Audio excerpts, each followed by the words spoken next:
time for your weekly dose of movie news, reviews, and the occasional rumor. Here's your host, Todd Vandenberg, Lee Vowell, and Rob Steele. This is Cinema Savants. And coming up in this week's show, Jeremy Renner has no arms? Val Kilmer might be using his again. And a prediction I made last week came true in less than 24 hours after the show. I told you it was going to happen, and it all has to do with Roseanne getting axed. And I said, we're going to hear from Tom Arnold before this is done. And he's going to try to get back into showbiz. I say get back in. I'm not sure he left, but I know I haven't seen him since 1997. Have I? I don't think I have. You may not have, but he has been in projects. I'm sure he has been somewhere. Yes. So, sure enough, I get up Monday morning, and I check the news, and on ABC, Tom Arnold says that, yes, his ex-wife, Roseanne Barr, is indeed racist. Well, duh. We knew that already, but, you know, I was right. Less than 24 hours later. There you go. Ta-da, yay me. Yay, Tom Arnold also. Yeah, that too. Speaking of little people in Hollywood, and that's an actual segue. Jerry Marin, I'm not sure if it's Marin or Marin, the last remaining munchkin from the land of Oz, died this, what was it, on the 24th? That's like 2 weeks ago, but it was just announced last week, which is sad. It is sad, which is also amazing. Wizard of Oz? Wizard of Oz came out in 1939, folks. That's a long time. He was 99 years old. Wow. And that actually leads me to another segue. Yes, that we're going through this fairly quickly this morning, but there are more stories that we'll get into in more depth, like this one. Newsweek released a list of its top 50 grossing movies adjusted for inflation, so we know how everything fits together, kind of. One movie that I thought should have been on this list and isn't, but it isn't for a reason. I thought The Wizard of Oz would be on this list because that movie was around forever. And then I found an adjustment for inflation calculator online, of which there are numerous ones. And no, it does not make the top 50.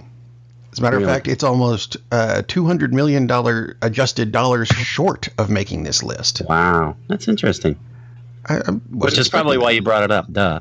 But yeah, I would not expect that at all, that it would be that far off the list. It's the number 50 movie, and it kind of surprises me that it's this, is the original Pirates of the Caribbean. Which that was super popular. I'm not surprised that it's 50th. It's 50th on this list. It adjusted for 2018 dollars made $593 million. Which is pretty good, obviously. I'll take it. Yeah, that's huge. But I mean, the original made over 400. I mean, in actual. Yeah, 423. Yeah. And it, adjusted makes it 593. I was amused by some of the adjustments because things like Star Wars: The Last Jedi. It came out last year, so its adjustment bumped it up a whopping $18 on the list. I was going to say, couldn't have been a big change. Or Black Panther, which came out this year, so it adjusted nothing. No adjustment whatsoever. It was still number 32 on the list. Now, things I understand with this, the new Avengers movie is not on the list. It's still in theaters. That's fine. Actually, I'm going to do the top 10 real quick because this makes sense with what I'm about to do with it. And they all made over an adjusted billion, with a B as in boy, $1 billion. Number 10, Snow White and the Seven Dwarfs. Dwarfs? Wow. Now that amazes me that movie made that much. It did. It originally in theaters in 1937. I didn't realize it was that old. Oh, yeah. 184.9 million which is still a ton of money even for back then. Yeah, well, I mean, this includes all the re-releases and everything else, but still, it's been a long time since that's been out in theaters. That's amazing that much money. Number 9 was The Exorcist. Number 8, Dr. Zhivago. Number 7, Jaws. Number 6, The Ten Commandments. Number 5, The Boat Sank. Titanic, sorry. Number 4, Et. I've always called it that. I don't care if there's, they made it an acronym. E.T. Yeah, for normal people, and if there are any normal people listening, it's E.T. Yeah, it's not Lee. He's not listening at all. He's not even here, but that's okay. True. He's traveling. Again, that's fine. Our roving reporter, only he's going to beaches and stuff. He's our roving not reporter. Number 3, The Sound of Music. Number 2, the original Star Wars. And number 1, Gone with the Wind, which made an adjusted $1.8 billion. That's a lot of money. And it's B with a billion. Close enough. And which this is domestic box office. Correct. Because if it was global, that would be a weird, very different list. Yeah. Actually, wow. There was something I noticed that was missing from this list, though. Mm-hmm. And it's something I'm not the biggest fan, although I did like. I'll go with 2 of the 8 movies that they came out with this series, because there's a couple of Bond movies on here. There's several Star Wars movies. Mm-hmm. None of the Harry Potters are listed. And I thought, now hang on a minute. Somewhere there's got to be a Harry Potter movie that makes this list, because those movies made a ton of money. You would think so. And I was right. I looked up Deathly Hallows number 2, which made originally, unadjusted, it made $1.1 billion. Oop, hang on a minute. If you adjust it, it's $1.29 billion, which puts it just ahead. Or let's see, 1.29 puts it just between The Ten Commandments and Titanic. But is that domestic or is that global? That seems to be domestic. I bet that's the global. It could be global. I bet that is a good point. Number. Still, because somewhere on these lists. Yeah, you would think it's got to be in there, or the first one, which would have the biggest advantage as far as an inflation adjustment.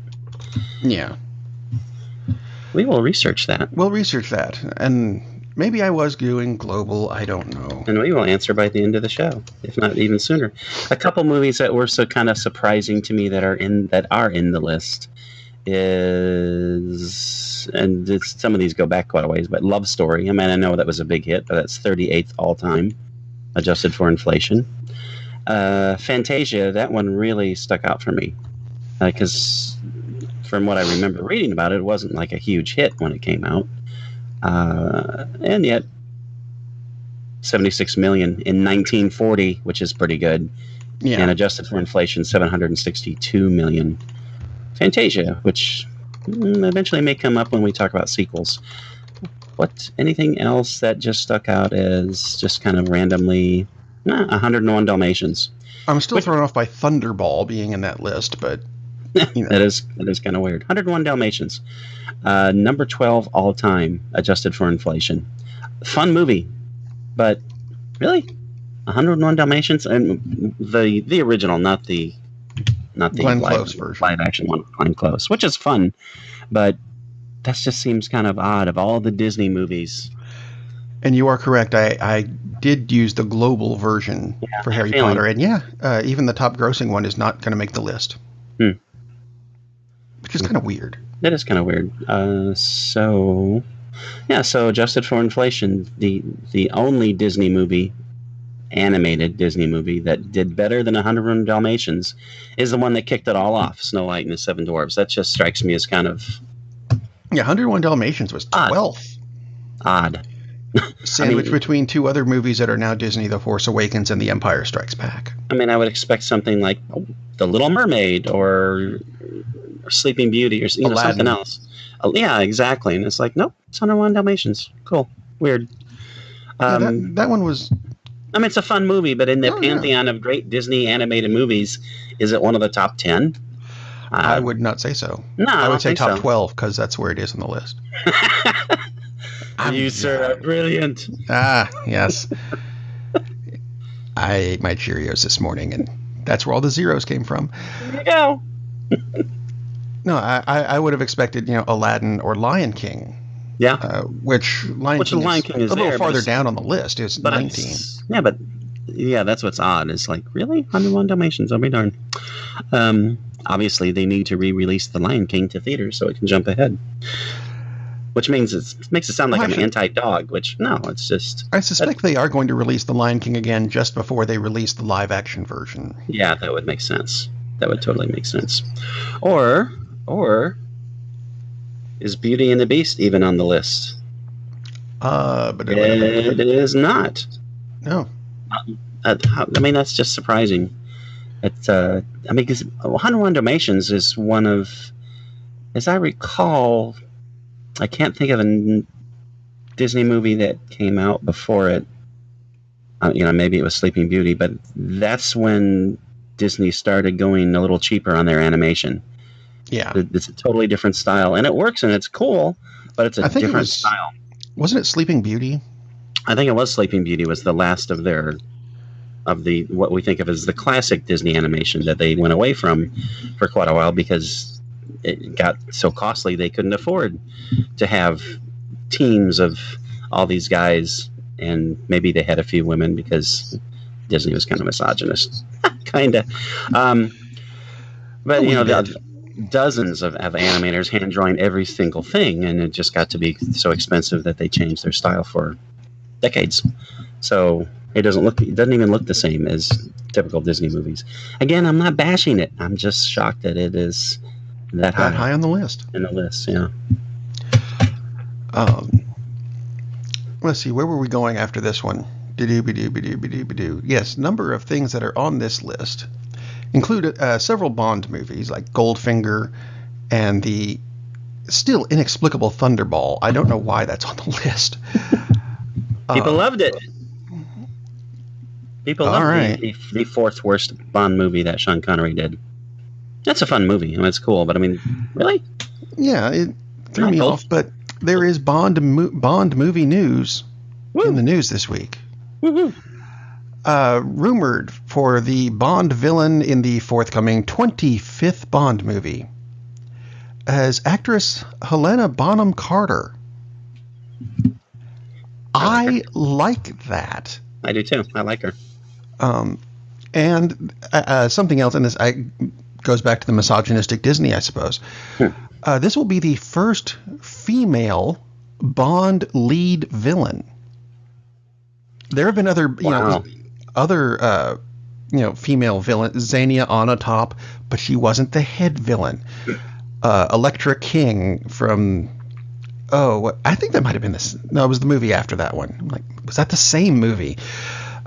She was funding the bad guy, but she had, Stockholm Syndrome or whatever.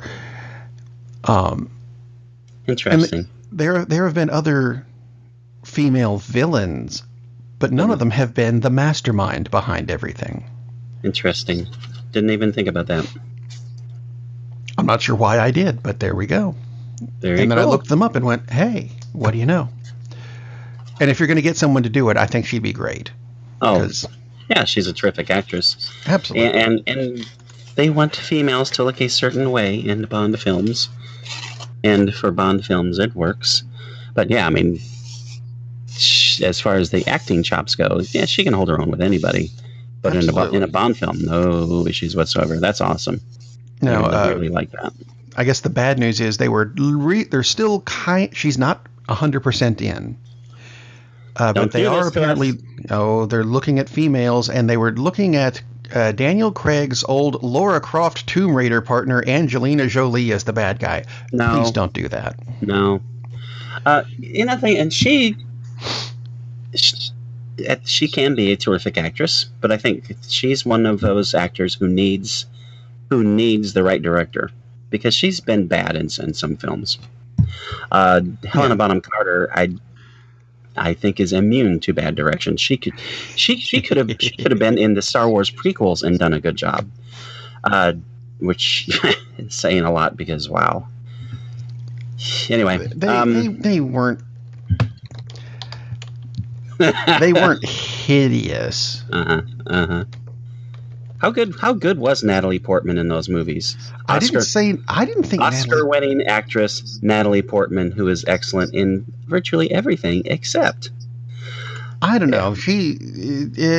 Anyway, that's another story. It is. It is a totally different story. Anyway, Helena Bonham Carter, please sign that dotted line because that would be so cool. I don't know. She was in the Lone Ranger movie, which that was. I've seen maybe 20 minutes of it twice. I remember sitting down and like strapping myself to a chair to make sure I finished it, and that's what it would take. Yeah. What a piece of trash. Anyway.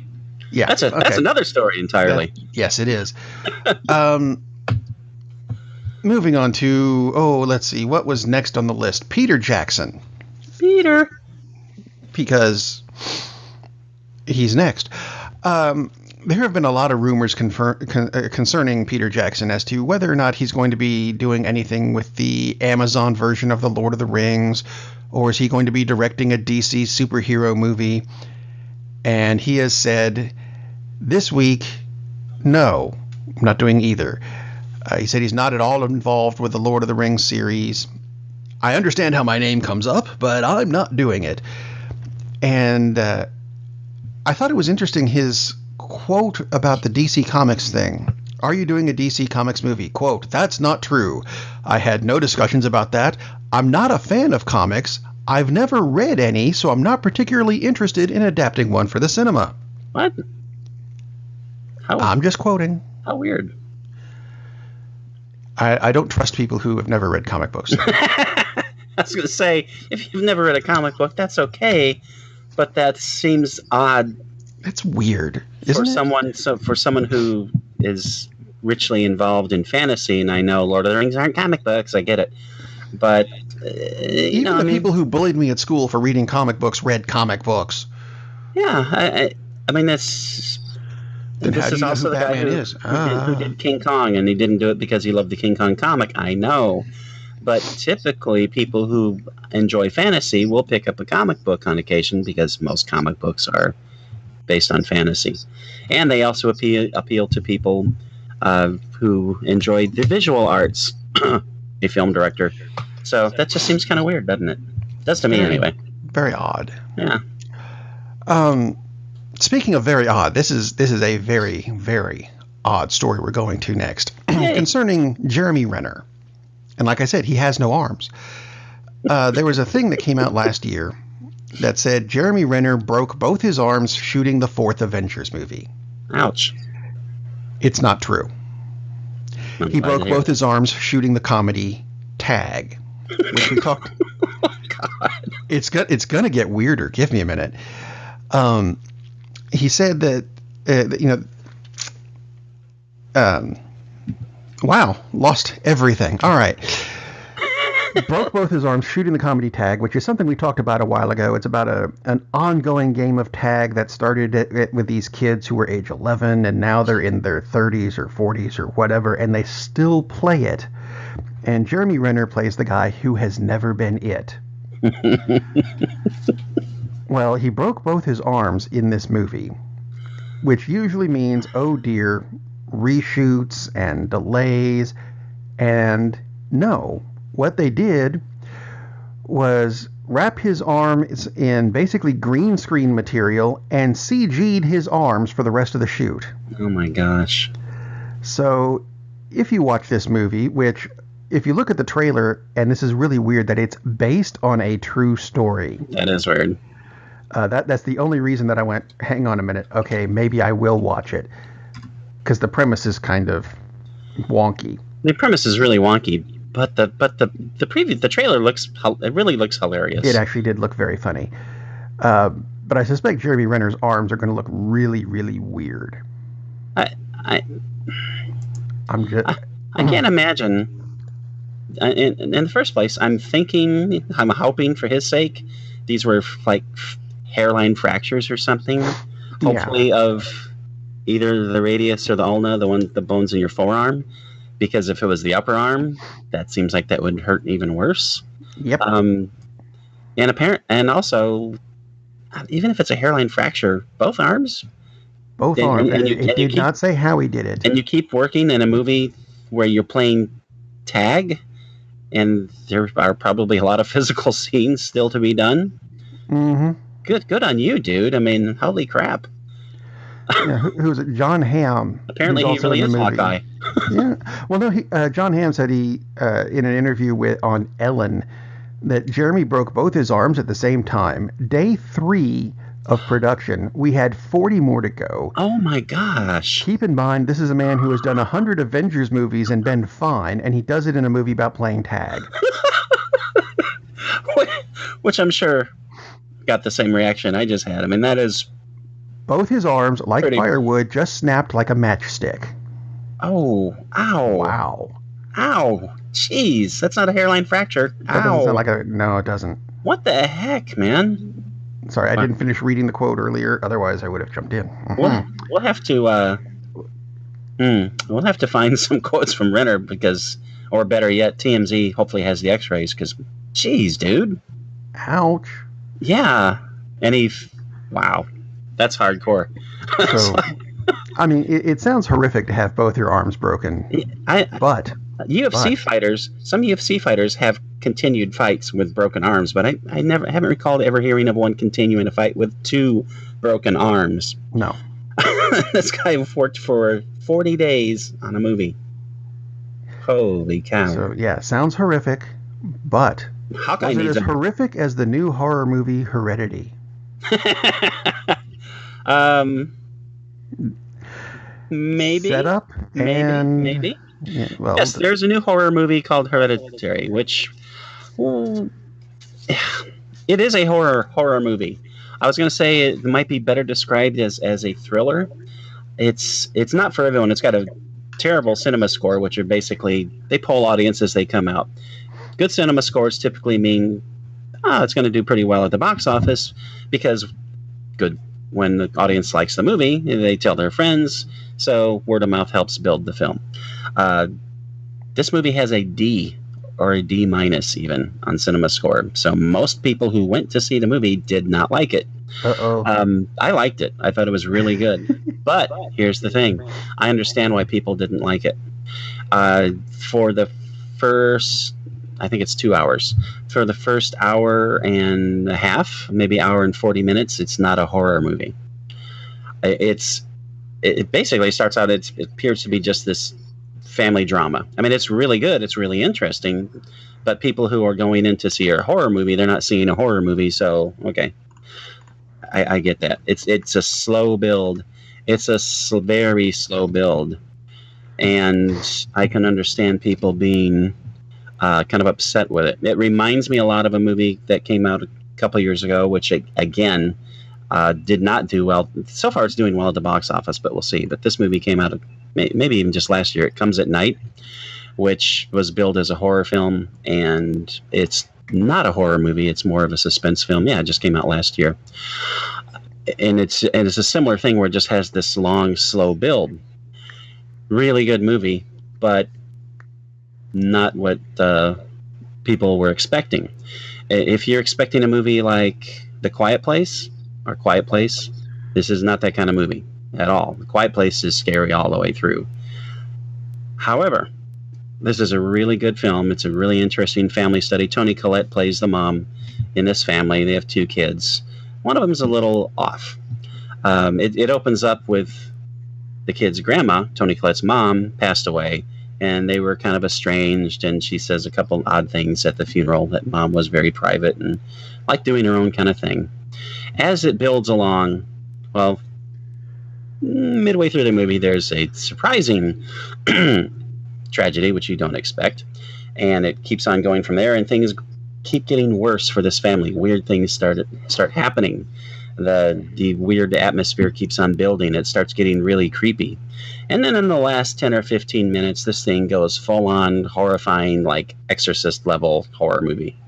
It almost doesn't fit because it just, I mean, it builds. It's not like a sudden jump and, oh, it's a different kind of movie. But when the director puts his foot to the gas, it floors it. This thing goes from way past creepy to utterly, oh, geez, I really didn't even want to see that kind of horrifying. I mean, I really, really liked it. But again, if you're going to go see this movie, you have to be prepared for, it's a very slow build.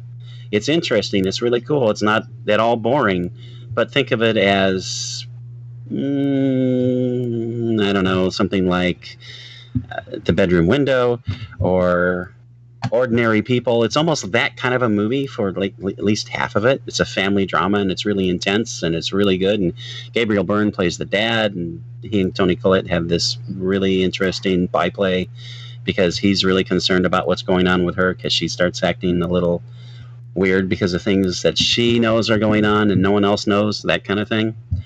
And then the horror builds and builds and builds, and like I said, the last 10-15 minutes is like straight up crazy scary stuff. I really, really liked it, but again, it's not for everyone because you've got to go in being prepared that it takes this long build to get to it, which understandably, we're in the era of Saw horror movies, which I like the first. Right. I like the first one, but and actually Saw does have kind of a long build too, but it's totally different because it starts out as like, oh, these guys are chained up. What the hell's going on? So this is a different kind of build, but I thought it was really, really good. I'm interested to see what's going to happen next for this director's career. It's the kind of a movie where this isn't much of a spoiler alert, but probably not going to be a sequel. I'll just put it that way because it's that kind of a story. Ooh.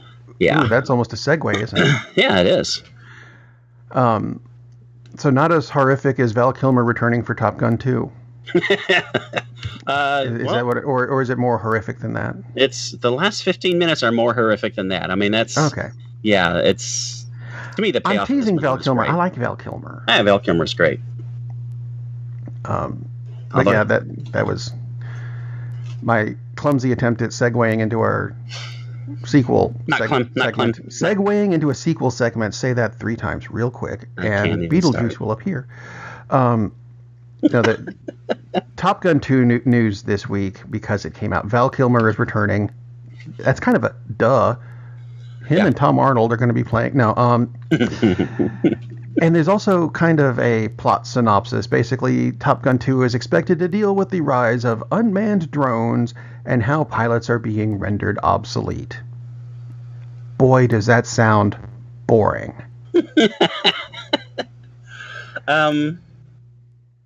Yeah. Pilots aren't being rendered obsolete because when they get down to it, the drones are, well, for the tricky stuff, the pilots are piloting the drones. Yeah. But physically, yeah, the challenges aren't there. So I can see, especially the characters from that film, I can see where they would take offense to that. Wouldn't be the same adrenaline rush while you're sitting there or playing Nintendo. Yeah, checking back on your couch. Nintendo piloting with your Faygo because you can't afford Fanta. Wow. Okay.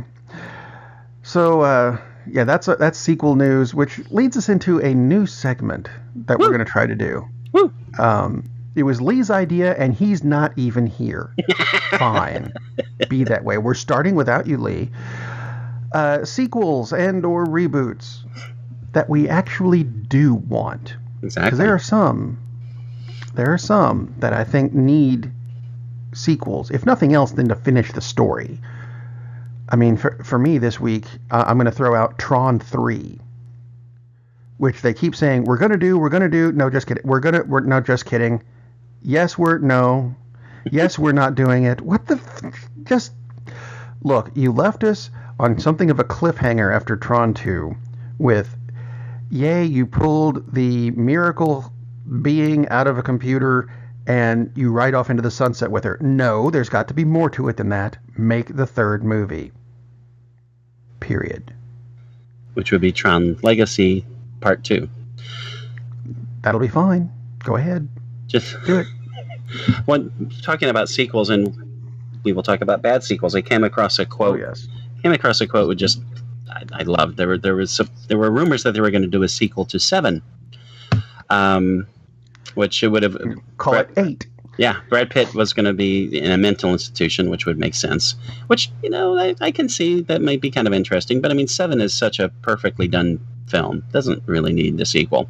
No. But this is great. I love this. David Fincher, the director, as for his thoughts on a 7-2, he once said, "I would be less interested in that than I would in having cigarettes put out in my eyes." Ouch. So I don't think he's down for a sequel for 7. Ooh, 7-2. That would make it 14. It would be. Yeah. Or 9. Or 9. Or 7 of 9. That would be a whole different movie. And do we really need... No. See, that goes into our other segment of sequels we don't want, of which there's a list this week. There's a list. We're going to try to do like one of these a week. Yes. And thing is, for sequels we don't want, there are actually 3 listed that are just news stories this week before we decided to do this segment. And I'll save you a little trouble. Back to the Future 4 was announced this week on a fake Michael J. Fox Facebook page. It's not real. It's not happening. Thank God, because we don't need that. No. They're talking about rebooting the Cannonball Run with... God, I saw someone stupid attached to it, like M. Night Shaka Khan or something, and I just went, no, the first ones were enough. And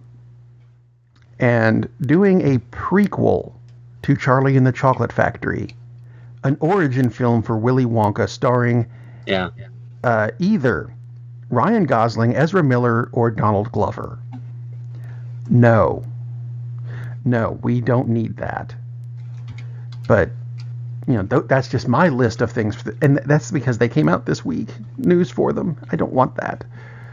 So, what's an actual sequel that you hated? Actual sequel that I hated? And those are terrible, by the way. Those are awful ideas. Actual sequel... Which means they probably will make them. See, this is. I'm going to bring up one of the weirdest sequels of all time and tell you first, it's really not that hideous a movie, but it is quite possibly the worst sequel ever. See, that's weird, isn't it? Highlander 2. Which, if you've ever seen the original Highlander, I thought was a great movie. Yeah. The casting is really weird. The casting was very odd, but that's okay. It's a cool movie. It's a very cool movie. I mean, Sean Connery is a Spaniard. What? Anyway. Who cares? It's Sean Connery. It is Sean Connery, and he's very cool. Let me be a Russian submarine commander. Hello, Ski. Yeah. Yeah, okay, the original Highlander started in the Highlands of Scotland in 14-something or other, and with Connor MacLeod, who turns out to be immortal, and it's about how there's a bunch of immortals that are in kind of a contest. Basically, they have to kill each other, and the way you kill an immortal is you remove his head, usually with a sword or an axe or a guillotine even, I suppose. We never actually see that in the movie, but it's a theory. And the energy that immortal has moves on to the immortal who killed him, and eventually you get down to 2. And the one that does the killing becomes omniscient but mortal, which is a cool idea. A massive bracket of immortals down to the final 2, and it was a good story. Highlander 2 sounds like it shouldn't exist because, hey, you had all these immortals and now you're down to there can be only one, and there is. I'm not going to tell you which one, just in case you haven't seen it. His name's Connor. So, Highlander 2, Connor is now 40 years older, and he's built a shield around the planet to rebuild the ozone layer, but it turns out he's not from Ireland or Scotland or anywhere in the United Kingdom or indeed on Earth. He's from the planet Zeist. what? And the people on Zeist are having the same problem, only they've decided to live together as immortals, but they need to come to Earth for some reason and kill Connor and take his omniscience back to Zeist. Huh? So they send, I swear to God, it's Lenny and Squiggy from Laverne and Shirley who are driving hoverboards with axes. Am I wrong? Do you remember Lenny and Squiggy with the funky hair? And anyway, and Connor accidentally kills one of them by running him over with a train? Question mark. And it gets even more weirder and bizarrely much more sci-fi from there. And if it was just a standalone movie where you go, here's what's going on, and you would go, oh, okay, it's not a spectacular movie, but it's not hideous. But if you look at it as a sequel, my God, it's wrong. You remember all that stuff we told you in the first movie? We were wrong. Forget all of that. They're from another planet. What? No, that was just wrong on a scale I have never seen before or since. It's wrong. I'm going to flip this as a question to you, though. Have you ever seen a sequel that's better than the original? I can actually think of a couple. I can think of several. Then there's a couple obvious because we talk a lot about science fiction films, and there's a couple that pop up right there. Although the originals are great. The one I actually am thinking of in this case is The Road Warrior. A lot of people don't even realize it's a sequel because that's how little known the original movie, Mad Max, is known. Although if you look in, are there video stores anymore? No, they're not. But if you happen to wander through Target or Best Buy or something and you're looking at the films and you happen to see the cover to The Road Warrior, it may have a title that says Mad Max 2, The Road Warrior. Mad Max is set in the near future and does indeed star everyone's favorite racist. The near future, 1978. Yeah. It's so the apocalypse hasn't happened yet, but there are gangs roving around Australia and causing problems. And Max loses his family in a tragic way. So if you haven't seen Mad Max, a movie that came out 100,000 years ago, well, sorry, spoiler alert. But is the setup for... It's got Mel Gibson when he still has his accent. Yeah, so that's the setup for where Max comes from in The Road Warrior, which is a completely different kind of film from Mad Max. Mad Max was an action police procedural kind of thing, almost. Kind of, yeah. Really good movie, but nothing like The Road Warrior, which is this post-apocalyptic film, which...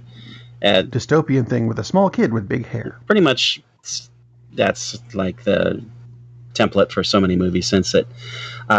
Great action sequences, et cetera, et cetera. So... And Mad Max is a really good movie, just a very different kind of movie. So Road Warrior is off one of the sequels I can think of, which is better than the first, but also in because it changes, it takes the franchise in a completely different direction in this instance. Although it was built on in the first because it wasn't like out of left field. I mean, this post-apocalyptic universe was coming because gas was getting kind of hard to come by, et cetera, in the first one, and as opposed to where in the second one it's very difficult to come by, and it's a totally different atmosphere. But The Road Warrior, a terrific sequel, which you don't have to see. Obviously, you don't have to see the first movie at all to enjoy the sequel. Actually, I'm going to even go so far as to say it's probably better that you don't. Yeah, could be. Because, 3 kept it in the dystopian world. Right. And 4, whatever 4 was, is still in the dystopian world. And you can watch that as 1, 2, 3 instead of 2, 3, 4. Mm-hmm. Yeah, you can. And if you're going to watch the Highlander movies, I'm going to recommend going 1, 3, 4, 5. Because 3 just went, 2 didn't happen. Which we'll get to next week when we do this again, because there's another sequence of films, which same thing. There's more than one sequel, and you can skip the second one entirely. This is the first sequel, I should say. Right. So, anyway. Let's see. Other movies, though. There's a bunch of trailers that came out this week. There are. And recently that I'd like to... We mentioned Black Klansman recently. Yes. And I've been wanting to bring that up ever since. Because I saw the trailer and went, this sounds like a stupid idea. And then I watched the trailer and went, but I want to see it anyway. I'm going to let you explain this, though. Because I would do it wrong. It looks good. I'm interested. It does look good, except I cannot think of the actors who are in the film. It's Kylo Ren and a black guy. That's horrible of me. I know. Awful. That's awful. That's what I was going to do. That's why I was going to look it up before I actually said anything about it. But it's based on a true story where FBI agents. I think they're cops, actually. Or cops. Anyway. John David Washington and Adam Driver and Topher Grace. Topher Grace as David Duke, because that seems to fit. Anyway, in a Spike Lee joint. This black officer decides he is going to infiltrate the KKK. Seems kind of weird, right? Yeah. But he does it because he's doing it online. And this is over the phone. Over the phone. This takes place in the early 70s. Ah, well, there you go. Over the phone. Interesting. And just through writing, et cetera, et cetera. So, and he had Jordan Peele is one of the producers also. That's cool. Anyway, regardless, it's a Spike Lee joint, which makes it very interesting. So, Colorado Springs Police Department. So he is going to infiltrate the KKK. And this is in Colorado, which is, people may not think of it being there. So, and as he said, he's doing it over the phone. He's doing it not in person because obviously it would be difficult for a black person. They might find him out. They might figure it out. So he enlists the help of a fellow detective to play him when he has to show up. It's like, oh yeah, I'm the guy who wrote you, et cetera, et cetera. So they become a team to infiltrate the KKK. But I'm really interested, in the first place, anytime Spike Lee has a movie coming out, it's like, okay, well, that's interesting. Let's see what happens here.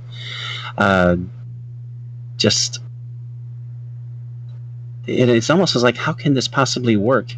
But since this is based on a real story, it worked. Apparently it did. So, yeah, apparently, exactly, it worked.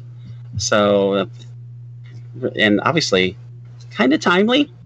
So this will be really cool. Really, really cool. And apparently it got a standing ovation at the Cannes Film Festival. So, very cool. Well, that's cool. Be interesting to see what... oh, man, I love the poster. Have you seen the poster? I have not seen... Yeah. It's a gentleman. Yeah. A gentleman giving a Black Power salute with a white hood on, because that's great. It looks good. We'll recommend it as a hey, go see this. And the thing is, it's Spike Lee, so this could be the best picture of the year. I mean, not knowing anything other than the people involved, but it's a timely story. It's wow, what a crazy story. And Spike Lee's directing it, so very cool. Let's see. Other trailer that came out this week with a movie that I'm not as interested in seeing. The Bumblebee movie, which is the next in the apparently never-ending series of Transformers movies. Now, the thing about this one is, I saw the trailer, so you don't have to. Yay. The only Transformers we see in it are Bumblebee and Starscream, who was one of my favorites in the ye olde cartoon series back in the 80s. And that's the way these two finally look. The way... Because growing up, people loved the Transformers cartoon series, animated series, whatever you want to call it. But then they made the movies, and none of the characters looked anything even really remotely like what they did in the TV series. Now they do. Which, gives me a glimmer of hope, but I watched the trailer, so it's not enough of a glimmer of hope to make me want to watch the movie. Yeah. This will be on Fox or FXX or one of those channels soon enough. Just wait. It'll be fine. Yeah, I'm kind of David Fincher's mind of the thing with the cigarettes in the eyes for any Transformers movie. Because, big robots, they fight. Stuff gets broken. No, can't be. Yeah, this is there's another trailer that came out. Actually, I think we've got 6 on the list for the show this week. The second Lego movie had a trailer. Oh, cool. And I'm going to have to say, I hope. No. Really? Thanks. I had enough fun with the first Lego movie. No. Really? Wow. Basically, we need more money, quick to the Lego cow. Milk. That's sad. I mean, that's all it looks like to me. I could be wrong. I've been wrong before. Could just be a bad trailer, too. It could just be it wasn't even really that the trailer was that bad. It just looked like it was more of Lego 1, which was... It made the kids happy. I like the first movie. It was fun. But, I know, for some reason, it pulled... See... It came back again. It pulled a road warrior in that now everything's dystopian except for our main character who is still happy and likes lattes. Boy, does that come up a lot in the trailer. No, I don't know why. It's a thing. Yeah, whatever. It's a thing. No, I'm not going to do that. They did what they wanted to do. And it's milk us for more money. Meanwhile, there was one that you sent me. Yes. Bad Times at the El Royale. Yes, Bad Times at the El Royale. I hadn't even heard of this one. I had not either until I saw the trailer. Ah, there we go. Looks very, very cool. It reminds me, and God, I hope this is not a spoiler because that would make me ill. It reminds me of the setup of a movie that came out, maybe 10 years ago called Identity, which is a great movie that I think like 9 people saw. I must be number 11. Well, there you go. Identity is a really cool movie. Random people show up at a motel, and bad things start happening, and then towards the end of the movie, you figure out, oh, this is why it's happening, and then there's a big switch. That's for Identity. In the new movie, which probably has nothing to do with Identity, I hope not, because it would be the same story. That would be sad. Bad Times at the El Royale. Random people show up at the El Royale Motel, which is apparently a hotel which straddles... in Lake Tahoe in the 60s. Which straddles the line between Nevada and Los Angeles. And it turns out they all... Okay, about California. Los Angeles is... Anyway. Yeah, California. Sorry, not Los Angeles. That would be kind of weird. That'd be a huge place. It's a big line. Yeah. Wow. Yeah, it straddles the almost line between as big Vegas, as the one I saw at Walmart the other day. Vegas and Los Angeles. Yeah, it's gigantic. It's a 500-mile hotel. I'm sorry, I'll shut up. Great cast, though. John Hamm. Yay, John Hamm is in it. Yeah, John Hamm. Apparently he's the manager of this place, which has fallen on hard times because it doesn't appear to be anybody there except these random people who show up. Chris Hemsworth, who might be the villain, which I really like. I hope he is, and maybe he is, maybe he isn't. He's got the mustache for it. He does. And... Jeff Bridges is the one that I momentarily blanked out on, doing his gruff, gravelly Jeff Bridges voice. And, jeez, I mean, this movie looks so cool. These people randomly show up, and things are kind of happy and fun, and then things become not happy and not fun. And maybe people are getting killed, maybe. Just looks so, so cool. And it's bright and neon-y kind of because of the setting. Just looks like it's a really fun, possibly murderous time. So I'm really looking forward to this movie, Bad Times at the El Royale. Doesn't come out until October. October 5th. 5th indeed. But it looks really, really entertaining. And John Hamm in a movie, that makes me happy because I wish the guy, he's so good. But Chris Hemsworth also is, I really like Chris Hemsworth. So he looks, from the little bit that he's in the trailer, it looks like he's got a great character to play, which is makes me good. So, and you see him shirtless, therefore. Yes, so that will make many people happy. Oh, yes. Indeed. As opposed to, sorry. I was just going to say he doesn't look quite as bulked up as he does for Thor, but he doesn't exactly look like a slouch either. So got me beat. That kind of goes without saying. Anyway, other movie that was on the list. The other two are kind of kids movies, I think, ish. Yeah. Only one of them.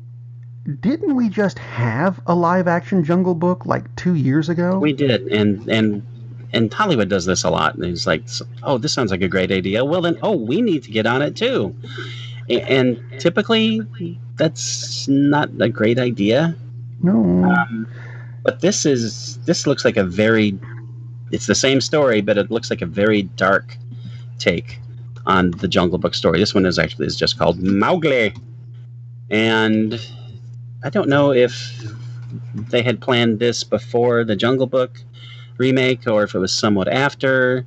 It doesn't really matter because, again, this is a very different take on the story.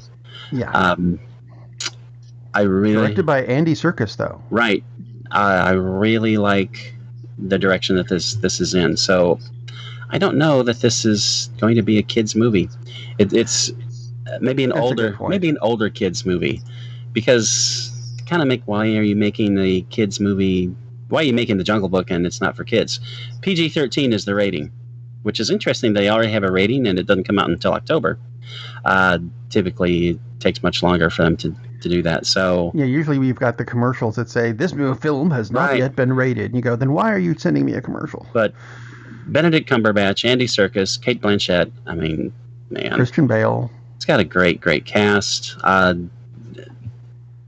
The CGI in this looks a bit better than the Jungle Book, which the Jungle Book, I mean, it's a very cool movie and I enjoyed it, but the CGI kind of took me out of it because it was almost, in a way, it was almost too good. It was just something jarring about the animation in the Jungle Book, and I really can't put my finger on it, but it just didn't work for me. This looks, just the only way I can say it is this looks better. This looks like it fits better. But it still has the whole thing with Shere Khan, and all the characters are still there. But it's just such a weird take on the film. Like I said, it's just it seems like if this was, for instance, if this was a real story, this seems like a more realistic take on it. What that adventure would be like. I don't know yet. Yeah, but a kid that's raised by wolves, hunted down by a tiger, this seems like this is just more like how it possibly, if it ever could possibly have happened, like this is more like what it really would have been like. I'm really looking forward to this. And when this first came out a couple of years ago, I was like, there are two competing Jungle Book movies. It's like, seriously, do we even really need one? And I enjoyed the Jungle Book. Came out a couple of years ago. I don't know that we really needed it. Apparently, most people really thought we needed it because it made a crap load of money and it's very popular. But this is a movie I'm actually looking forward to because this looks different enough. Again, we're talking about sequels and how they can change things and change it enough to make it a more interesting story, or just interesting enough to watch it again, like as opposed to, like you said, the Lego movie. It's the same thing again. It's like, do you really need that? Mowgli looks like it's going to be a pretty cool movie, and listed as an adventure drama. Different, obviously, from the Disney property. So I think this will be really cool. Sounds promising. Yeah, it does. And like I said, it looks great from the trailer. And we've all seen movies where the trailer was infinitely better than the movie itself. So, unfortunately, hopefully this will pan out. Actually, another one that I'm hoping does not turn out that way, because the trailer I think looks wonderful, and that's for Christopher Robin. I agree that trailer looks amazing, and this was a movie that I was thinking, when they first announced it, it's like, okay, didn't we just have this? I mean, it's like, gosh, really? The trailer looks so good. It really does. I mean, this looks like the kind of movie that people are watching 20 years from now, and I saw this when I was a kid. Kids, you'll love this. Seriously, that's what this movie could be. I mean, it just has such a awesome feel to it, and I love the look. If you haven't seen this trailer yet, first off, I'm going to recommend it. It's about Christopher Robin of Winnie the Pooh fame, who grows up to become Ewan McGregor, which is not a bad thing at all. Not a bad thing. And then Pooh and company show up again when he's an adult, and it looks weird and bizarre. It reminds me conceptually of Drop Dead Fred, except it's Pooh and Tigger and Piglet, and they're done up in what I've always thought of as the original versions. Yes, and I think that's really important.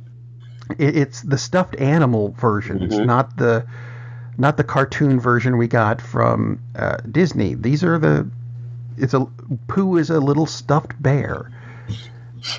Which I think is a really important distinction, because this is a Disney production, and they chose not to use the Disney versions. They went with the original illustrations, and that makes a huge difference. Pooh doesn't have a shirt. It looks so good, though. I mean, it looks... having Ewan McGregor helps a lot, obviously, because the guy's awesome. He's a tremendous actor. That is true. But this looks so good and looks so sweet, and yet it's going to have some real depth to it. I hope it's as good as the trailer, because it's just, honestly, this looks like a phenomenal movie. Something that, should be around for a very long time, and I want to go see this in a theater. Which is not something I would say about a lot of movies. That's the point of trailers, right? Obviously, just make you want to go see it. But man, and I had zero expectations. This makes me want to go see this now. Yeah, exactly. And we gotta wait for a while, sadly. I know. Damn it. Anyway. And also, by the way, Haley Atwell, who is super awesome. So it makes me happy that Haley Atwell's in this movie too. Because she's very cool. See, this comes out... August. When does this come out? August, so we don't have too long to wait for this one. Don't have that much longer to wait. Yeah. Yay. Let's see, I've run out of things on the list except for our closing segment. Do you have anything else to... Which is you anyway, but... Let me see what I had on the list. Okay, we talked about the sequels that were good.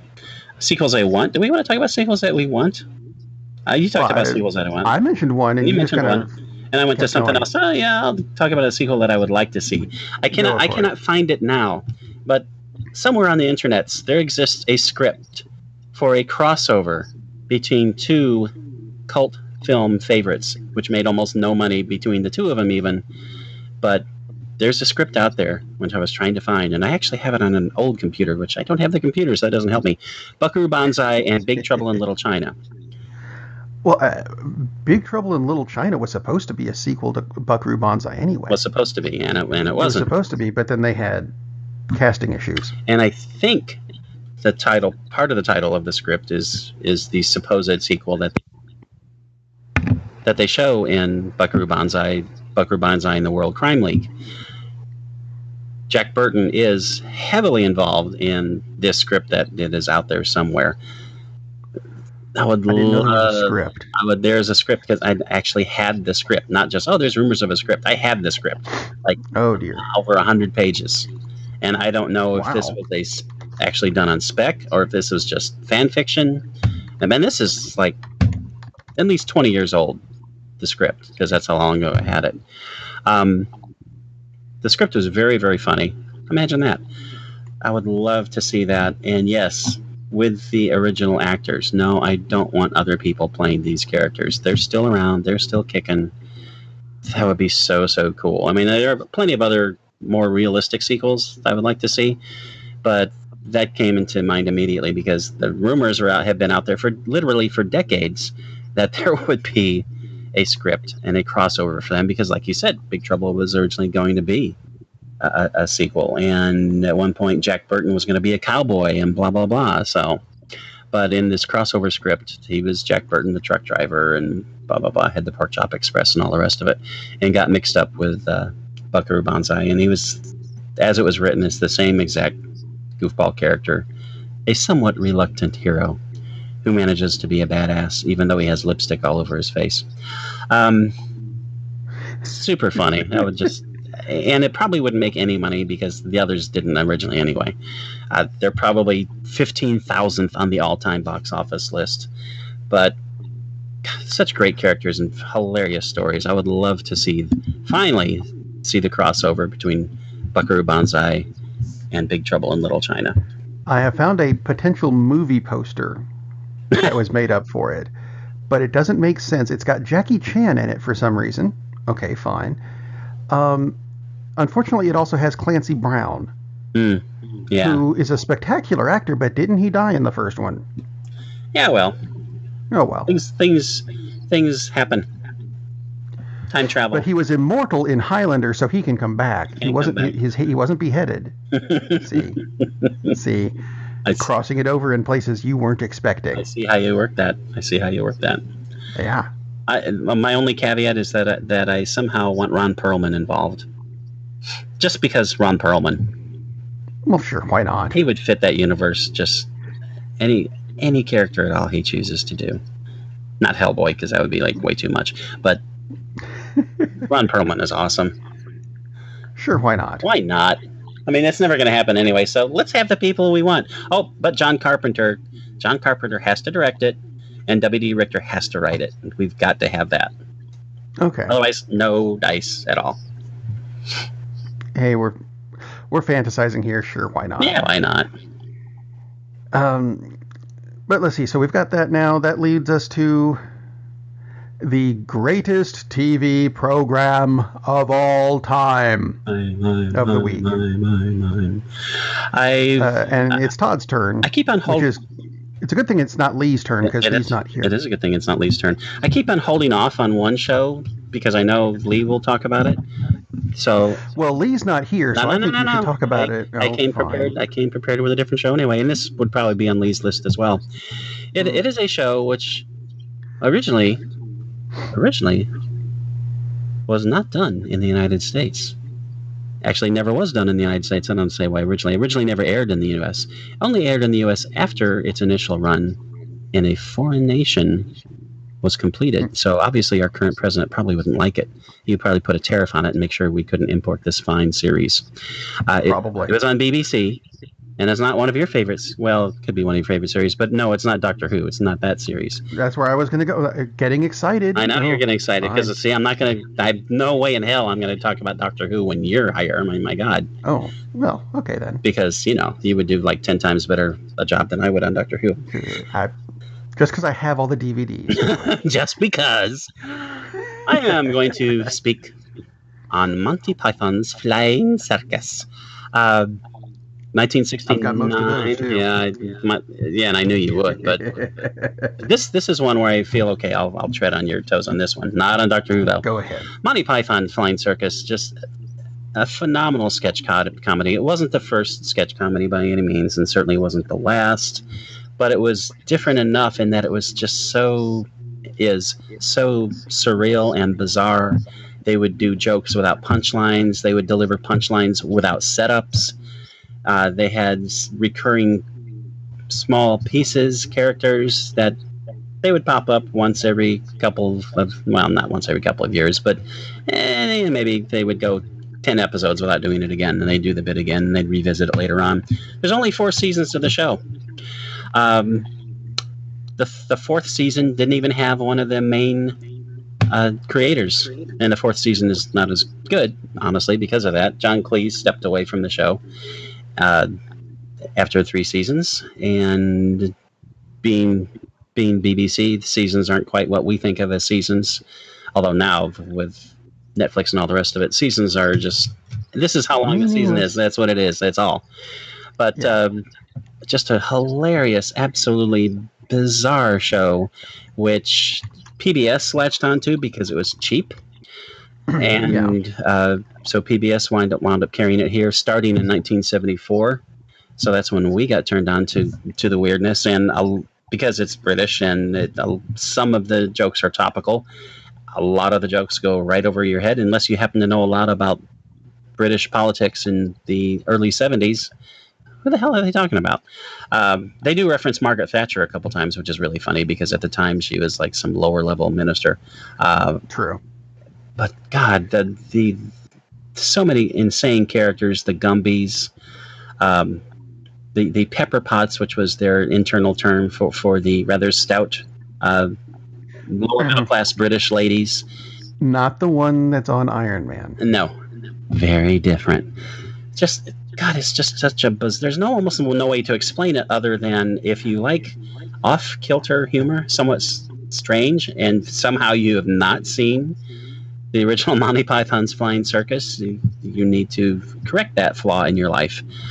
Absolutely hilarious sketch comedy, and that's the thing. Since there's no plot, it's kind of hard to talk about what it's about. It's about funny stuff, things, and these guys were all brilliant. They're Oxford and Cambridge educated.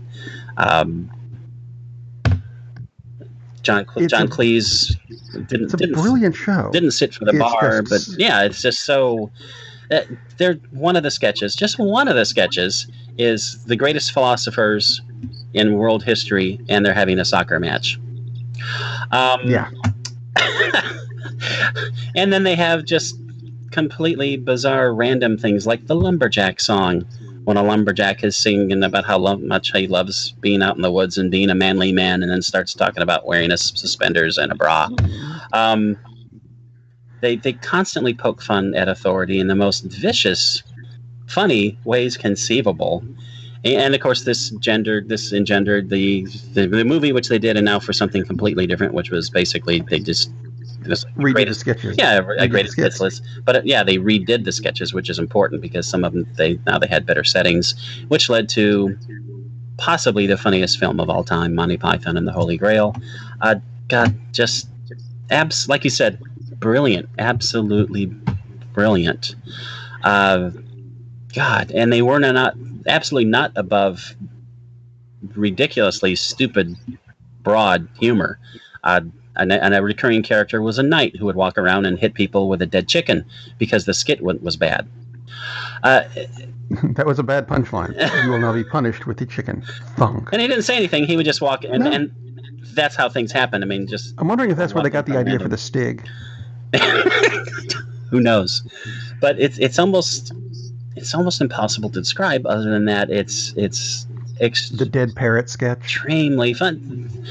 The dead parrot sketch, which is classic. A guy comes in and complains that his parrot is dead. John Cleese is the customer, and Michael Palin is the somewhat wormy pet store purveyor, pet store owner, who refuses to acknowledge that the parrot is dead. Nope, it's just sleeping. Now, actually, the thing about that sketch. He is bereft of life. John Cleese is trying to wake the parrot up, yelling, "Polly, need to wake up, Polly. Hello, Polly parrot," banging it on the counter. I have taken that and I use that as the ringtone for my mother-in-law because her name is Polly. And I know she's not listening to the show, so she's not going to go, "Oh, is that where it came from? Grumble, grumble." No, she's not. It's so absurd in so many ways. There's a sketch called The Argument Clinic where you come in to have an argument and the person refuses to have an argument, and he is finally caught up by saying, we're having an argument there. Your 5 minutes are up. Oh my God. Absolutely insane, hilarious show. There's no way, no matter what has happened in your life, there's no way that you can possibly stay in that frame of mind, in that mood, for the 20-odd minutes that you're going to be watching an episode of Monty Python, which is another good thing. Doesn't matter where you start; it's sketch comedy. There's no beginning. The characters don't build as this happened in episode 2. Start in season 2, episode 6. Yeah, if you want to. It's just, and it won't make any difference. Absolutely insane, and so many of the bits are so quick. There are some bits that last like 5 seconds. Just incredible, amazing, bright, funny stuff, which some of the best comedy ever done. Some of the funniest stuff ever done is in this show. It's quite different from some of the shows we've talked about, but Monty Python's Flying Circus, there's so much weird background stuff to it, how they came together, and wow. The full admission that sometimes they would do a sketch that didn't have an ending, and they'd go, "How do we get out of this?" Right. Right.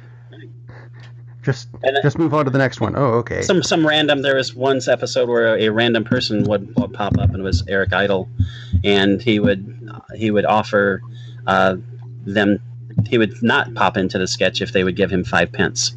I will not ruin your sketch for 5p.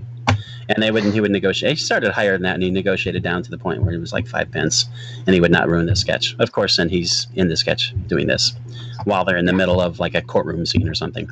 And the Spanish Inquisition. And that's all I'm going to say about that. Oh my God. And Rob's laughter. There you go. and what a great way to end the show. And yeah, that's the way it's going to be. Because nobody expects. Yes. That's a great way to end the show. Then I have now figured out what sound effect I'm going to add to our closing credits. Lovely. So you can figure that out on your own. In the meantime, I guess we're going to see you next week. Indeed. As we expect, because it'll be a fun show. And who knows, maybe even Lee will show up. Maybe. Lee. But I'm not going to hold my breath. Lee, Traveler. Yeah. Anyway. We should just start calling him Gozer. I'm not going there. I'm not going there. We will see you next week. Good night, everybody. Captain, we're losing power in the warp engines. I think we should be leaving now. I'm going to go home and sleep with my wife. And on that unusually harmonious bombshell, it is time to end. I am very disappointed! Man, we have a weird job. It's shameful, but, it's a living. And like that, he's gone.